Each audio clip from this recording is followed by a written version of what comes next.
La pérdida de su hija a causa de cáncer convirtió a Andrea en una heroína sin capa.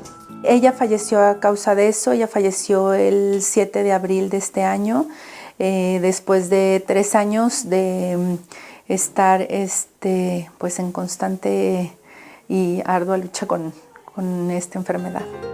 Valentina, su hija, tenía muchos sueños, desde ayudar a quienes al igual que ella enfrentaban el cáncer hasta conocer un mágico lugar. Y antes de su partida, se hizo realidad gracias a la ayuda de una fundación encargada de hacer tangibles los deseos. En 2017, previo a un trasplante de médula que le hicieron, Make-A-Wish le cumple el deseo de poder ir a Disney en Orlando.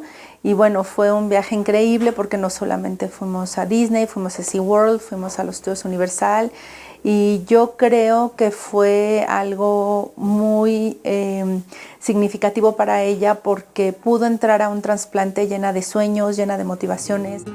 Para devolver la dádiva que Valentina recibió, su madre elabora pulseras desde aquel fatídico día.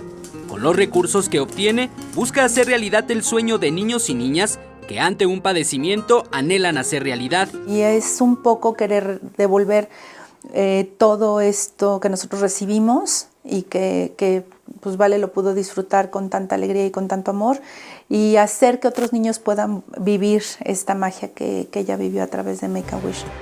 A la fecha, Make-A-Wish tiene una lista de más de 100 sueños por cumplir. Les damos un día de felicidad, un día de inspiración, un día donde les demostramos que lo imposible es posible, que pueden lograr cumplir con los deseos, y son cosas que pueden ser complicadas y pueden ser tan sencillas.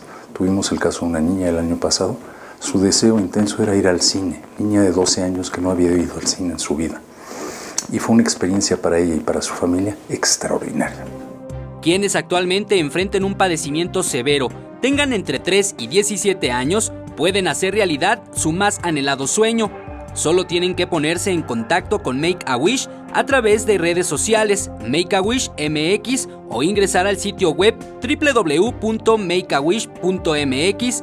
Con imágenes de Manuel Hernández, Eric Pinto, 21 Noticias.